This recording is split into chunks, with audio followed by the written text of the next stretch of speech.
Today's episode might surprise you a little bit. I talk very openly about how I personally am not a fan of GLP-1s for weight loss. And this is the part that might surprise you. We do have women go through our program who are actively on GLP-1s. So, in today's episode, I want to talk about what to do nutritionally if you currently are on a GLP-1. So let me start by saying this. And again, if you've listened for a while, you already know what I'm going to say. There's really three reasons why I don't love GLP-1s for weight loss. Bigger picture, I'm not including this in one of the three, but GLP-1s are a diabetes medicine. We've since learned to use them for weight loss, but they're intended to be a diabetes medicine. So, giant disclaimer, if you are on a GLP-1 because you have diabetes and your doctor told you, by all means, this blanket statement for everyone, always default to what your doctor says. I don't love GLP-1s for weight loss for three reasons. Number one is that you're not just losing fat, you're losing bone density and lean muscle mass. So there's something called a DEXA scan. You can go to wherever and get a DEXA scan. Some doctor's office have it, some specialty office have it. Usually insurance doesn't take them, but they're not crazy amounts of money. And a DEXA scan will measure those. So what we've had women go through our program who actually get DEXA scans prior to going on a GLP-1. This is before they come to us, obviously, because we do not prescribe GLP-1s. They get a DEXA scan before going on a GLP-1.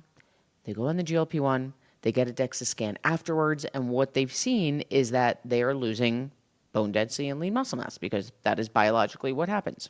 So that's reason number one that I don't love them, because over 40, this is already a stage of life that as our estrogen drops, we start losing bone density and lean muscle mass at a pretty alarming rate. So doing something that's going to speed those numbers up, I'm personally not a fan. Number two is you're overriding your metabolism. So if or when you go off of it, it's the hole is deeper, I like to say. Can we get your metabolism back on track? Yes. It's just going to take a lot longer because what was once a 6-inch hole is now a 6-mile hole. And that leads to number three, which is you have to stay on them forever. And it shocks me that there are doctors out there not telling people this, that the deal when you sign up for GLP-1 is that you are going to stay on it for the rest of your life. If you do not, it's not really a question of will I gain the weight back? It's how much weight will I gain back because of point two, because you're overriding your metabolism. Your metabolism doesn't know how to function. So again, we can retrain it. It's just going to take a heck of a lot longer unless the game plan is to stay on it forever. Now, with that said, as mentioned at the beginning, we do have women go through our program who are on GLP-1s, and it's usually for one of two reasons. One, they're looking to get off of it and want to make sure they have a plan in place. Big fan of that of that reason personally. Or number two, they're not planning to go off of it and they understand that this drug is not teaching me new habits. And if I'm going to eat that low calorie, I probably need to pay close attention to what I'm eating. Also big fan of that method. In my ideal world, if I could wave my magic dumbbell, we would all go off of them. There's a lot of long-term side effects starting to come out. I think that's just the tip of the iceberg personally. And if, for the purposes of today's episode, if you are on a GLP-1, couple really important points to say to you specifically. If you are loving this video, you will love my deep dive training, How to Fire Up Your Metabolism in Menopause and Beyond. You can use the link below to reserve your seat, and I'll see you in there. Thing number one is this. If you're on a GLP-1, one of the biggest reasons that you're going to lose, I'm going to say weight here. I'm not going to say fat because we know it's not just fat, it's bone density and lean muscle mass. But one of the reasons you're going to see your weight go down really quickly is because we're usually eating about 900 calories a day, right? And let me put an important caveat for those of us listening in a healing stage, and you have a healthy metabolism.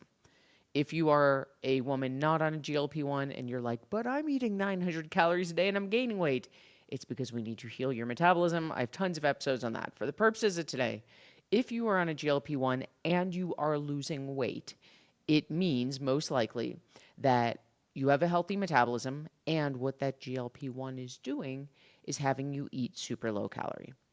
Here's the problem. If we are solely relying on this drug for weight loss, and we have not looked at nutrition as a skill. There is virtually zero chance, maybe I'll give you the benefit of the doubt, 1% chance, there's probably someone out there, that there's a very slim chance, let me just say, that you are fueling your body properly. And I'm going to call that capital P properly. Because at 900 calories a day, and obviously that's not a one size fits all, but that's pretty much where we see people average. If you're not consciously paying attention to how much protein am I eating, how many carbs am I eating, what types of carbs am I eating, how much healthy fat am I eating, if you're not consciously paying attention to that, there's no world in which that's going to magically happen, especially the protein conversation. At 900 calories a day, it is very difficult to get enough protein into our day if we're not being conscious of it.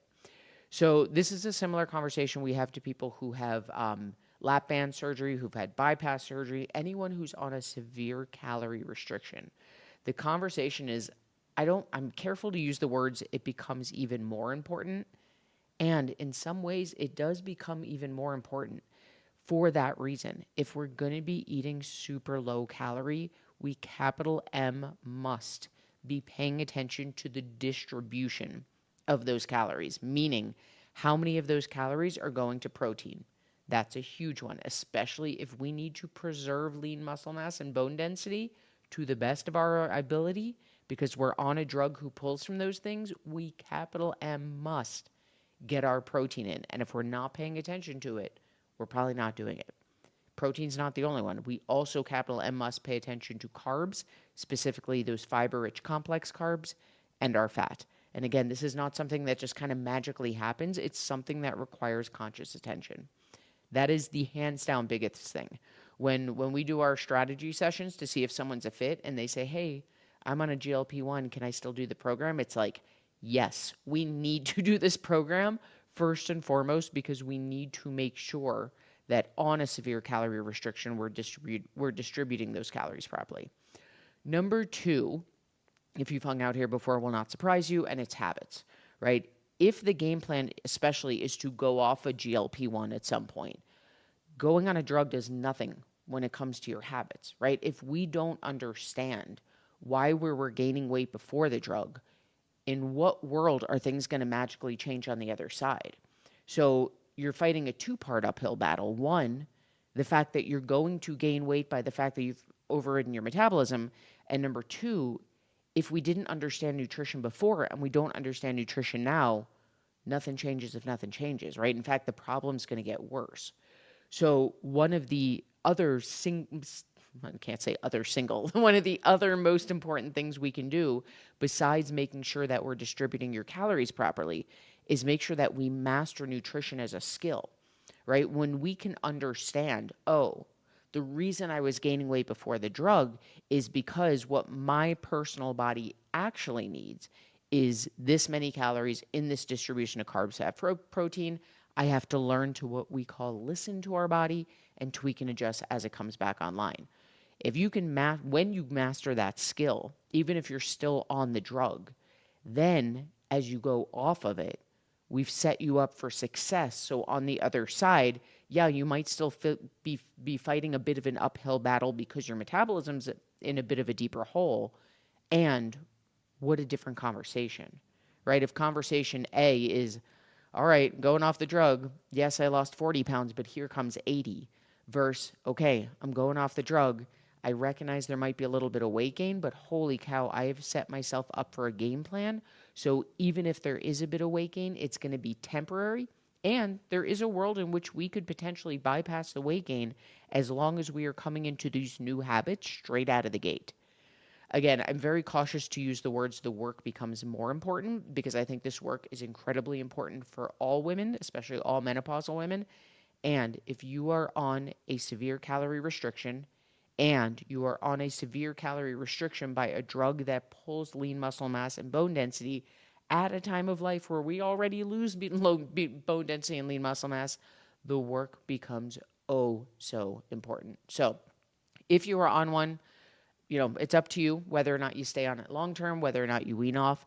At the end of the day, we have to make sure that on that calorie restriction, we're distributing calories properly. And to me, one of the big ones is I want to set you up for success. Whether you're staying on it forever or the plan is to wean off, nothing changes or nothing happens. We have to master nutrition as a skill. We have to rewire our brain around away from diet culture and as a new skill. And we have to set ourselves up for the tools so when we're off the drug, we have the skill to do this for the rest of our life. Real quickly, if you are loving my content, I want to invite you to apply for a free one-to-one strategy session with my incredible all-female team. In your session, we'll talk about where you are, where you want to be, a game plan to bridge that gap, and see if one-to-one coaching is a fit.